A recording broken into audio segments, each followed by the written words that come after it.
truth of the matter is that most people don't realize that the majority of people suffer their first major heart attack on Monday morning between 8 a.m. and 9 a.m.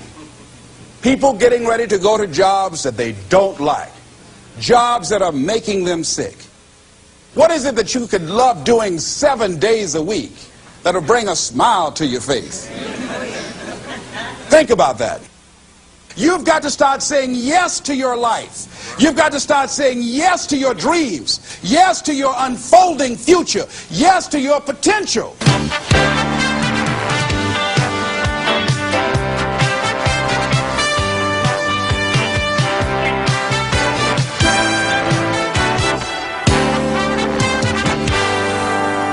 Les Brown's business is changing lives. He touches thousands of people each year. He talks to Fortune 500 companies and to personal development groups about how to find success and fulfill your dreams. In essence, his best message is himself, because Les Brown knows what it is to have come up the hard way. Les and his twin brother were adopted at the age of 6 weeks by Miss Mamie Brown, a single woman with little money and a big heart. The boys grew up in the low-income area of Liberty City outside Miami, Florida. In the 5th grade, Les was mistakenly labeled EMR, educably mentally retarded, and he became a child nobody thought would amount to anything. After making it through high school, Les set out to prove them wrong. He started on the radio, moved to Ohio, and made himself a local star as a fast-talking disc jockey. He soon became an influential community spokesman. Then he ran for the Ohio State Legislature, where he served 3 terms and became chairman of its Human Resources Committee. Les Brown is now a nationally acclaimed motivational speaker who's taught thousands of people the techniques he's used to overcome the obstacles he's faced in his own life.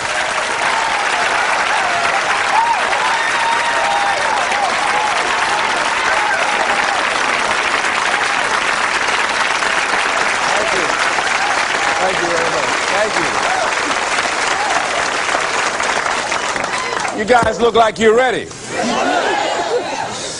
Repeat after me, please. This is my decade. This is my decade. You know, every year I used to say, this is my year. But ladies and gentlemen, one good year won't be enough for me. How many of you can use a good decade? Raise your hands, please. Fantastic. All right, now, here's what I want to do. I want to share with you how you can begin to make this your decade. How many of you know within yourself, if you ask yourself the question, have I done all that I'm capable of doing or being and living up to my potential? How many of you have to really answer, no, I have not done all that I can do? Raise your hands, please. Okay, very good. Now, here's what we know. That people don't do what they know in life, but what they do is they operate within the context of the vision they have of themselves. So what I want to share with you is how to begin to get a larger vision of yourself and how to begin to make this your decade. Because in order to do that, it's going to be very challenging. It's going to require a lot of work on your part, an ongoing process of personal and professional self-mastery. And it's going to require that you begin to see yourself worthy of the requirements in terms of effort, in terms of commitment, in terms of action, in terms of preparation, or whatever it is that you need to do in order to take your life where you want to take it. So one of the first things I ask you to do is I want you to look at your life right now. And think about something that's important to you, something that gives your life a sense of value.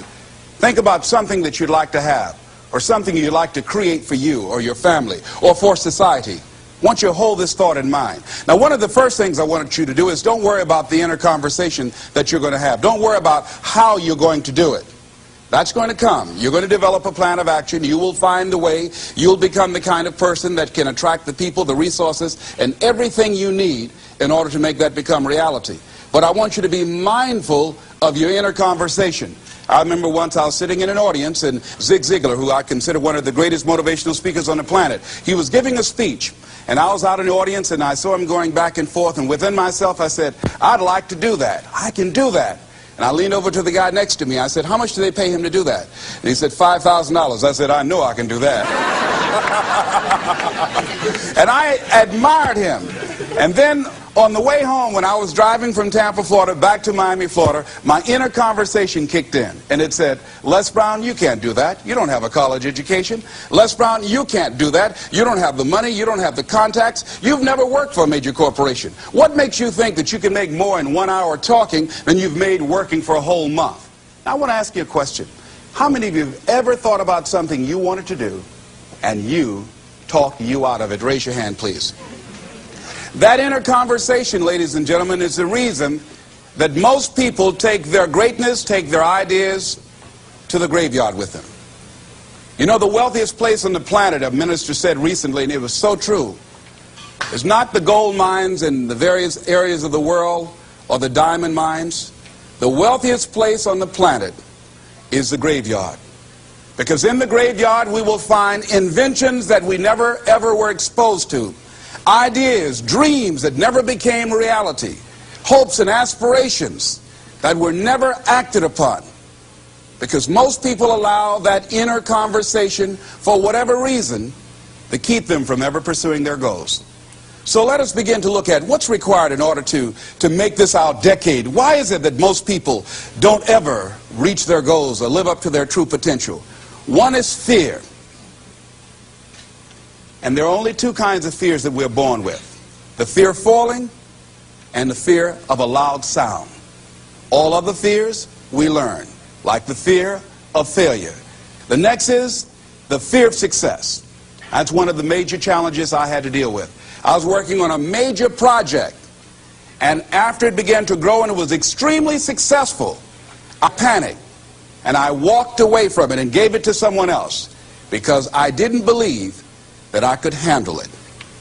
The other thing that keeps most people from reaching their goals is that a lot of people become comfortable.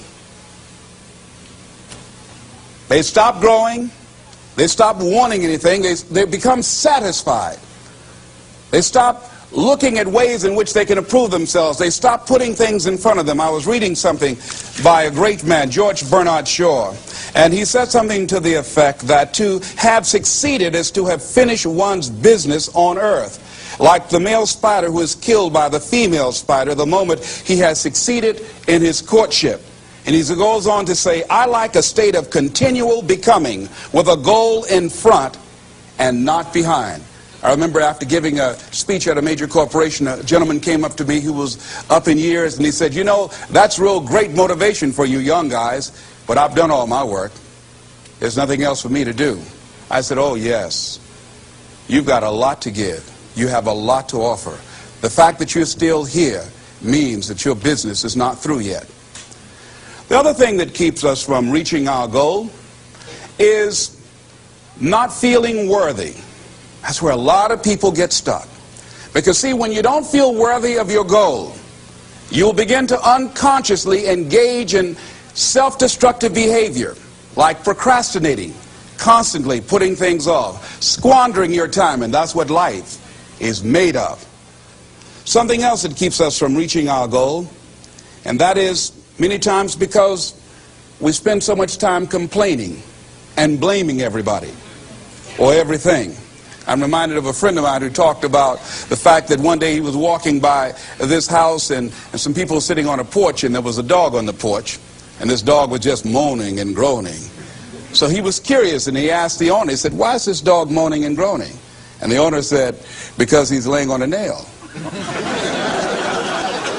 He said, well, why doesn't he get off? He said, it's not hurting bad enough for him to get off.